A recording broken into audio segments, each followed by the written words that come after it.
we're going to cover all your career and obviously the background of your coaching, but I'm going to stay on the now topic because it is difficult. There'll be coaches that are listening to this. There'll be football fans listening to this. There'll be people that would love to work full-time in coaching, and that'll be something that we'll touch in this podcast of how difficult it actually is to be able to work full-time in coaching. But your current career now, which is obviously one that you love, because you love your traveling. And that's why I want to talk even more about it. Tell us the main differences that you now as a member of staff working in cabin crew is different. What's the new now of traveling? What's it like going through an airport, getting onto a plane? I mean, obviously now as especially from the UK, I mean, each country has their own kind of rules and regulations. So but flying out of the UK and pretty much the whole of Europe, it's face masks are mandatory throughout the whole flight. So you can't, it's not just getting on and then taking off. So it's just like being on a bus or a train. It's face masks on. The services are obviously, they've kind of got back to normal now. They did limit the amount of contact and that there was, but now they're getting back to how they were previously. I mean, again, it's just one of my favorite things that's come out of it actually is disembarkation of an aircraft. Is before everyone has that big scramble, everyone's trying to get their suitcase out of an overhead locker and everyone's trying to stand up.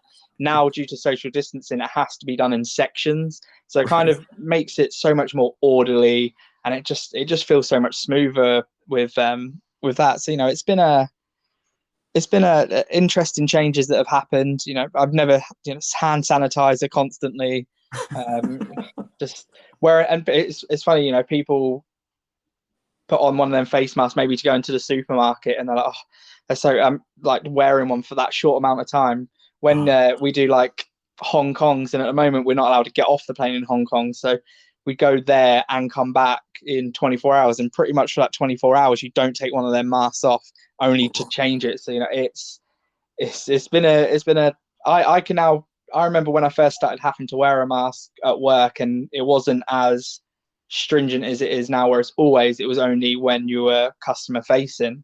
And it used to be after half an hour in the cabin, you go back and you'd be like, oh, I need to take this off. I don't know how doctors and stuff wear this all day. And now over time, it's you kind of get used to wearing it, and it has become just part of your life uniform, now, really. Yeah, I get it. I mean, we have to wear it, and it's not, as soon as you enter a terminal building all the way till you get out of the terminal at your destination, you have to wear it. There's no breaks in the middle. If anybody doesn't know about the TW Sports Group Instagram quiz, it's legendary, Martin, isn't it? Oh, I wait for every morning, and you never do it at the same time, obviously, because of work and stuff. I'm always like, oh, when's he doing it today? And I'm like, especially if I'm 4 for 4 and I'm waiting for day 5. I'm like, come on, what time's he doing it today? And sometimes, with work, you might do it. Sometimes I woke up at 10 o'clock and you've done like a 7 a.m. one. It's already there waiting. And then sometimes, you're not in till 7 p.m. And I'm like, oh, come on. So anybody listening is going, what the heck are they talking about? Well, I was quite late to Instagram and I didn't have many followers. Still don't. So anybody's on Instagram, please give me a follow at TW Sports Group. And I thought, right, I need to get up to 500 followers. And I thought, if I do a silly little thing every day, that could generate more followers. So started using the story. Is that what they call it at the top of Instagram? Yeah. And I thought, I'll update my story. And to try and keep me disciplined, I love the gym, and when lockdown came in, the gym's closed. I got a little lean-to built at the side of the house and got a mini gym in, and I thought, okay, how can I take my mind off being on this treadmill for half hour, being on this cross trainer for half hour? I'll put YouTube on the TV that's attached to the wall, and I'll just pick a different destination to watch, and it takes my mind off doing my own activity in the gym. And one of my favorite destinations is New York, so I always have New York up. So I got this idea. I thought maybe I could do a quiz and hopefully maybe get some more followers on Instagram and maybe put a smile on people's faces of looking at a sweaty coach Tim doing his workout. But it's amazing because it's really focused me to get into the gym every day, Monday, Tuesday, Wednesday, Thursday, Friday, because if I don't, like what you say, where is this quiz? So I say a quick hello to everybody in the mornings and talk about some nonsense, and then I give 3 clues of the destination that I am virtually working out in each day, and you get to see some great skylines, some great sights, and then at the end on clue 3 it's always options A, B, or C. And we have this competition to see who can get the most right. And definitely, I think with your job being cabin crew and traveling all over the world gives you an unfair advantage. You are normally scoring 5 out of 5 every week. Yeah, I mean, it's when I see the first one, and I normally message you as soon as on the first one. I was like, I already know what this is. I don't need to see the rest. It's always a nice feeling. It's the ones when you try and you're sneaky and you try and catch people out by seeing a tower and putting in all three destinations that all have this very similar looking tower, just to try and really confuse people into which one it is. I did that again today, didn't I? Yes, yeah, you did actually, yeah, because you had Seattle and Toronto.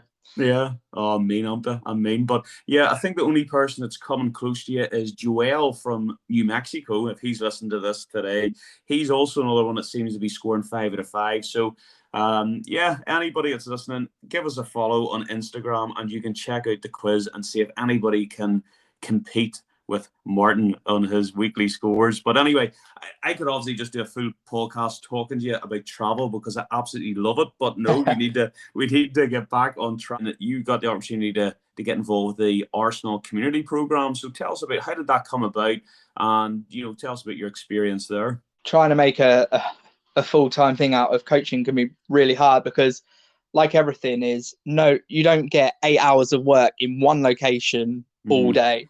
You spend, so for me, I had, we done a lot of work in school. So we'd go up and I'd have maybe an hour in a school in the morning, then it'd be 2 hours in the afternoon at another school. And then you have an after school club, an hour and a half or what, like, and then you get to the evening stuff. Now it sounds really, I love the recreational side of it. And I love going into schools and helping develop skills in people that maybe not choose to play sports outside of school, but obviously the evening stuff when you go into the the development academies and you could plan sessions, and there's nothing better than when you plan a session and you tell kids what to do and they just do it. There's no but it's not really like they want to be there, and it's a completely different. So for me, it was always the evenings that I enjoyed most, but again, it was 3 hours in the evening, but you have to do the 5 hours during the day for the 3 hours in the evening to try and, like say, make it a full time. Financial, feasibility of it and stuff. So it's long hours, it's unsociable hours, and but as you say, that rewarding evening working with those kids at that level, where you're able to maybe take it on a wee bit, and utilize your coaching licenses. Because don't get us wrong. Here we've got the community program, and it's a lot of fun doing the toddler soccer, the mini soccer, the after schools. But yes, it does test you a wee bit more working with a higher caliber of players, because you're having to plan the session to challenge the players, and you can get a lot of reward from a really good session. You come away buzzing, thinking, they've taken that on board, and we can see a big and noticeable improvement. And it was through then this Arsenal community program that an opportunity came up for you to go to the States. Yeah, it was one of them really, really bizarre sort of opportunities that kind of someone had just mentioned to me that would I be interested in, going out to America and coaching. And at this point, I was like, I was 19. I was like, absolutely. Like, who wouldn't want to travel to another country, learn, and progress your own skills at coaching around the world rather than just in one area? Yeah, for me, the best thing about not only coaching around the States, because I got to go to I think I coached in 22 states over the course of the 4 years. Wow. And for me, that there were states that you'd never go to on holiday, and it's probably opened up my eyes to realize that you can't just go to what you see on the TV, because people go, let's go to America, where we're going to go New York, Florida, California. It's very there. I was really lucky. I spent 3 weeks in Alabama. No one goes to on holiday to Alabama, but one of my favorite places I've ever been. The people, so friendly. The one thing I said is I was really lucky. I got offered to play with Alabama State University against Alabama University in a friendly preseason, and all I can say is how they play in 112 degree Fahrenheit, which is about 34, with 98% humidity. I think after 15 minutes, my shirt was ringing with water, and I was like, I can't do this. I was only 20 at the time, and I was struggling at this point. I was after 15 minutes just because I've never played in that sheer heat and that humidity. But then on the other aspect, I got to go to Alaska and spend 2 weeks in Alaska, and in the summer where it was only 18, 19 degrees, and everyone's running around in shorts and t-shirt, and me coming from living in LA at the time up there, and I've got jumper, coat, and everything on, and for them it's their summer, and they're this is lovely. And that's like us in Belfast. We got like 16 degrees, tops off, shorts on, and we're lobster nose. I've got but Alabama. I could think about their sweet home Alabama. But it's it was incredible. Some of my favorites, Chicago's. I got to coach there, and it's one of the places that I still go. I'm lucky enough that I would have gone back last year, but I went back the year before and done a month out in Chicago coaching, doing a clinic for a month for a club. So I still try and get out there as much as I can to coach, because it's just, I feel that it's for many people that might not know, like soccer in America is the most played youth sport up until the age of 12. So right.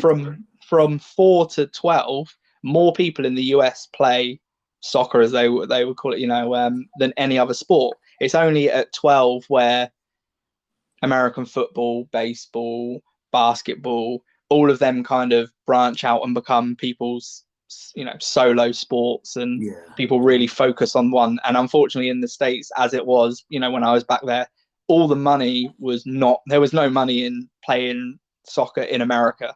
There wasn't, as it is. I mean, it's still not quite compared to the other American sports, but it's getting better.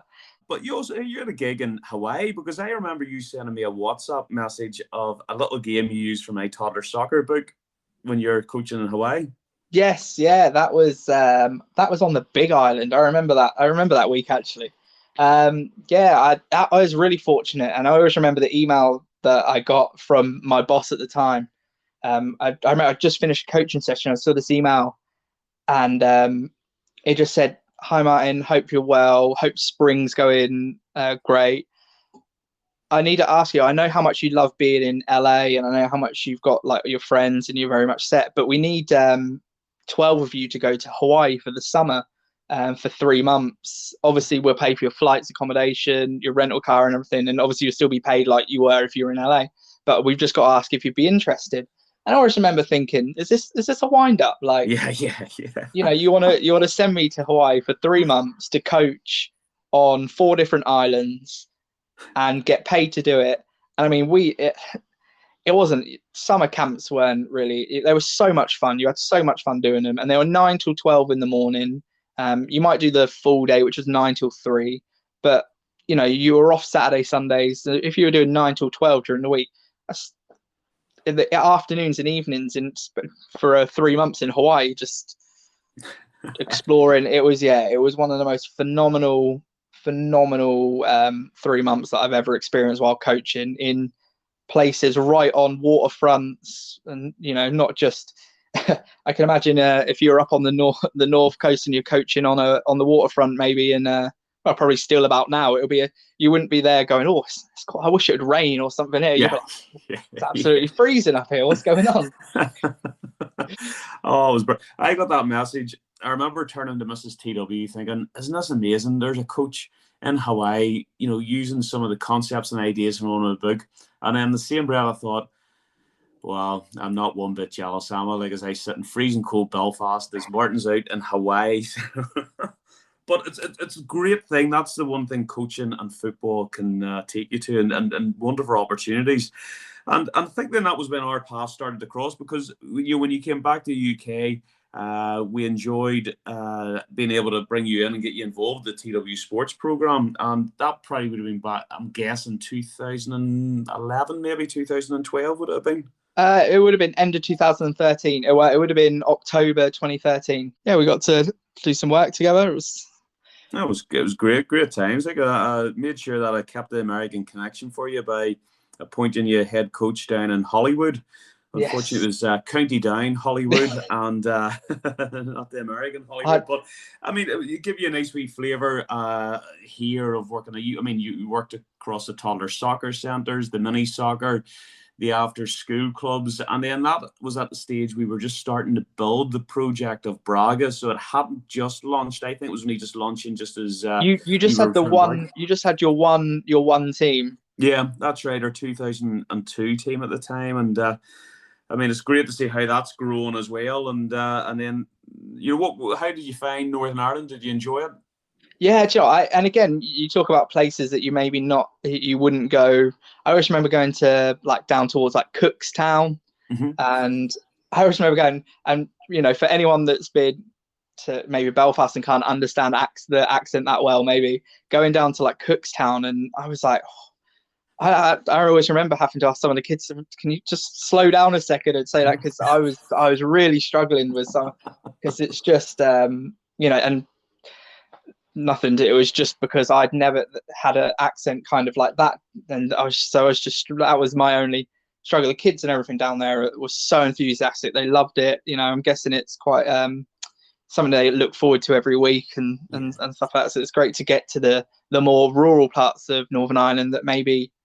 Like you say, that just like America, people wouldn't go to some of the rural parts. It was great to, again, through coaching, go to places that you'd never go off the beaten track as much. The mentoring coaches course is designed so you can then become a level one's mentor and kind of be there if he's had any issues. Or most people that go through that course maybe 16 to 18 and just kind of like you do with a lot of your coaches, help them get onto the ladder and help them get experience. And obviously they can, for guys that work for you, obviously they can lean on you and, some of the other coaches that you've got for a bit more experience and help and guidance and stuff. Whereas sometimes maybe with rec football here, there's not the structure of, how your club is set out with the age groups, and it's a very close knit team with yours. Whereas my experience from playing here is you only ever had any involvement with your own age group.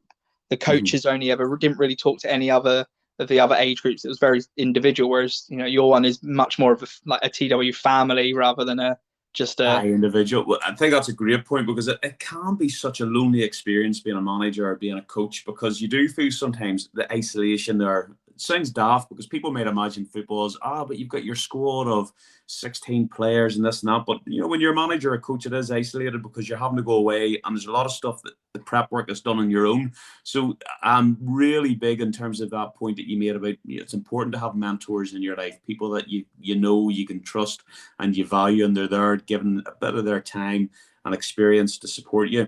And that was one of the big things also in the remit of the TW Braga project. I didn't want to have a club whereby the only thing that we shared was that we wore the same kit, same badge, and had the same name, but yet we trained in different venues. So that was one of the big remits. I wanted us to train at one venue so that coaches can knock ideas off each other. They don't be isolated. They've got the groundwork, the support there with the experienced coaches. Young coaches are protected.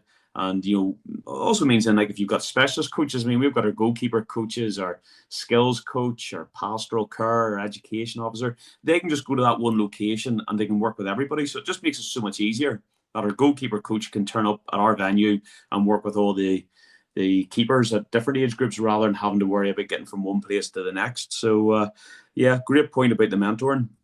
But and I think, sorry, I was just going to say, and I think one thing that any coach, coming through, that maybe some people, when they get more experience, are very lacking in, is learning from other coaches. People think that they know it all and that's it. They don't need to learn off anyone or see any other people do drills because they know everything. And, I'm sure yourself, you've watched someone and you thought, what are they doing? I've not seen that. That's great. I'm going to take that. Now you might put your own spin on it and you might make it yourself. But I remember, especially in America where I worked with so many different coaches, I'd watch someone do something and be like, I never thought about doing that. And and if having all your teams in one place, one of your coaches might just look across at one of the other teams training and go, I like what they're doing there. Maybe I'll go and ask them after, what was that like? What's the concept behind it? So, and that's the best way. I think sometimes coaches see it as a weakness, that they think if they go and ask for a question or help, they sort of see it as a weakness, and other people can sort of be a bit above and thinking, oh, I don't want to share this because it might give them the upper hand. Where my philosophy is heavily influenced in the Dutch. And I mean, that's like a no secrets policy. I mean, it's amazing just how open they are there. So, I mean, I'm passionate to help coaches because I've been fortunate to have great mentors and still do. I've got great mentors in my life in terms of my coaching journey.